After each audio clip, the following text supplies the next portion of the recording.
খবর শুনছেন Barak news TV থেকে। প্রথমেই হেডলাইন্স। শ্রীভূমিতে কালবৈশাখীর তাণ্ডব, পাথারকান্দিতে আকাশ থেকে বিশাল বরফখণ্ডে চাঞ্চল্য। গুয়াহাটিতে কৃত্রিম বন্যায় মৃতের সংখ্যা বেড়ে 4।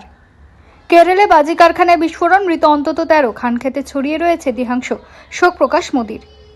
প্রধানমন্ত্রী মোদীকে সন্ত্রাসবাদী বলার অভিযোগ খড়গের বিরুদ্ধে, অস্বীকার করলেন কংগ্রেস সভাপতি। বন্ধের মধ্যে নাগা কুকিদের মধ্যে ফের সংঘর্ষ, মণিপুরে জারি কারফিউ। ভূমিকম্পে কেঁপে উঠল মণিপুর, কম্পন অনুভূত বাংলাদেশের ঢাকাতেও। বিস্তারিত খবরে যাওয়ার আগে অনুরোধ, ভিডিওটি লাইক করে চ্যানেলটি সাবস্ক্রাইব করে রাখুন। এবার আসছি বিস্তারিত সংবাদে। কালবৈশাখীর ভয়াবহ তাণ্ডবে লণ্ডভণ্ড হয়ে গেল শ্রীভূমি জেলার বদরপুর ও পাথারকান্দি সহ একাধিক এলাকা। সোমবার ভোর রাতে ঝড়ের দাপটে ব্যাপক ক্ষয়ক্ষতির পাশাপাশি পাথারকান্দিতে আকাশ থেকে বিশাল আকৃতির রহস্যময় বরফখণ্ড পড়ার ঘটনায় এলাকায় সৃষ্টি হয়েছে চাঞ্চল্য ও কৌতূহল। স্থানীয় সূত্রে জানা যায়, ভোর প্রায় 4টার দিকে আচমকা প্রবল ঝড় শুরু হয়। মুহূর্তের মধ্যে ঝোড়ো হাওয়ায় মধুরবন্ধ, নাগপাড়া সহ বিস্তীর্ণ এলাকা ক্ষতিগ্রস্ত হয়। বহু ঘরের টিনের চাল উড়ে যায়, গাছ উপড়ে পড়ে এবং বিদ্যুৎ সংযোগ বিচ্ছিন্ন হয়ে পড়ে। শিক্ষা প্রতিষ্ঠান, উপাসনালয় এবং ব্যবসা প্রতিষ্ঠানও ক্ষতিগ্রস্ত হয়েছে। পাশাপাশি কৃষকদের ফসলেরও ব্যাপক ক্ষতি হয়েছে। ঝড় থামার পরেই ঘটে এক বিরল ঘটনা। বিকট শব্দ শুনে স্থানীয়রা বাইরে বেরিয়ে এসে একটি ফাঁকা জায়গায় বিশাল বরফখণ্ড পড়ে থাকতে দেখেন। প্রত্যক্ষদর্শীদের দাবি, এটি সাধারণ শিলাবৃষ্টি নয়, বরং অস্বাভাবিকভাবে বড় আকারের বরফের চাকা। বরফখণ্ডটি মাটিতে পড়ে কয়েক টুকরো হয়ে যায় এবং সবচেয়ে বড় অংশটির ওজন প্রায় 10 কেজি হতে পারে বলে অনুমান। খবর ছড়িয়ে পড়তে ঘটনাস্থলে ভিড় জমায় কৌতূহলী মানুষ।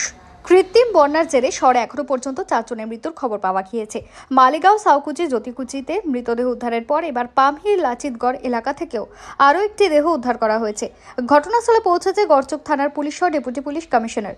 এদিন সকালে সাউকুচির, এরপর জ্যোতিকুচির মরাভল্লু এলাকায় এক ব্যক্তির মৃতদেহ ভেসে উঠতে দেখা যায়। প্রাথমিকভাবে অনুমান করা হচ্ছে বন্যার জলে পড়ে ওই ব্যক্তির মৃত্যু হয়েছে। প্রথমে সাউকুচির বশিষ্ঠ নদীতেও একটি মৃতদেহ উদ্ধার করা হয়েছে। বশিষ্ঠ নদীর সঙ্গে সংযুক্ত একটি নালার সামনে মৃতদেহটি উদ্ধার করা হয়। স্থানীয়দের অনুমান, ম্যানহোল দিয়ে ভেসে এসে ব্যক্তি নদীতে পড়ে যেতে পারেন, যার ফলে মর্মান্তিক পরিণতি ঘটে। প্রশাসন ঘটনা তদন্ত শুরু করেছে এবং মৃতদেহের পরিচয় শনাক্তের চেষ্টা চালানো হচ্ছে।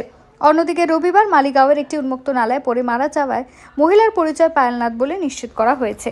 প্রধানমন্ত্রী নরেন্দ্র মোদীকে নিশানা করে কুরুচিকর মন্তব্যের অভিযোগ কংগ্রেস সভাপতি মল্লিকার্জুন খার্গের বিরুদ্ধে। কর্ণাটকের পর এবার তামিলনাড়ুতে, ঠিক 3 বছরের ব্যবধানে।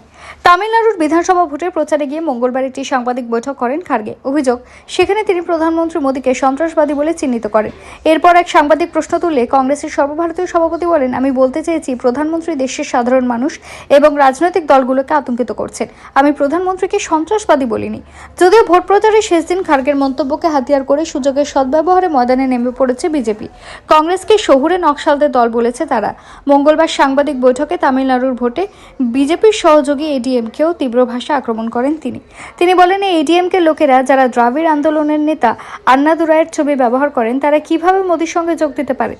মোদীর দল সমতা ও ন্যায় বিচারে বিশ্বাস করে না। এডিএমকে মোদীর সঙ্গে হাত মিলিয়ে আন্নাদুরাই, কামরাজ, পেরিয়ার, কলেগমার, বাবা সাহেব আম্বেদকরের দর্শনকে দুর্বল করছে। 3 দিনের বন্ধের ডাক দিয়েছে মণিপুরের নাগা উপজাতির লোকজন। এই বন্ধের মধ্যে নাগা এবং কুকি উপজাতির লোকজনের মধ্যে সংঘর্ষ ঘিরে নতুন করে উত্তেজনা দেখা দিয়েছে মণিপুরে। মঙ্গলবার 2 গোষ্ঠীর মধ্যে সংঘর্ষ হয় সেনাপতি এবং কাংপোংকিপ জেলায়। একাধিক গাড়িতে ভাঙচুর চালানোর পাশাপাশি আগুন লাগিয়ে দেওয়া হয় বলে অভিযোগ। পরিস্থিতি সামাল দিতে মঙ্গলবার সন্ধ্যা থেকে কাংপোকপি জেলার একাধিক অঞ্চলে কারফিউ জারি করা হয়। কাংপোকপির জেলা শাসক মহেশ চৌধুরী জানিয়েছেন, নিরাপত্তাজনিত কারণে এই পদক্ষেপ করা হয়েছে। অন্যদিকে এদিনই থৌবাল এলাকায় পথ অবরোধ করেন বাসিন্দারা। ওই এলাকায় যাওয়ার কথা ছিল মুখ্যমন্ত্রী ওয়াই খেমচাঁদ সিং এর। তার আগে অবরোধ ঘিরে উত্তেজনা দেখা যায়। অবরোধকারীদের সরাতে কাঁদানে গ্যাসের সেল পাঠায় পুলিশ। গত 18 তারিখে ইম্ফল উরখুল রাস্তায় হামলায় মৃত হয়েছে নাগা উপজাতি 3 জনের।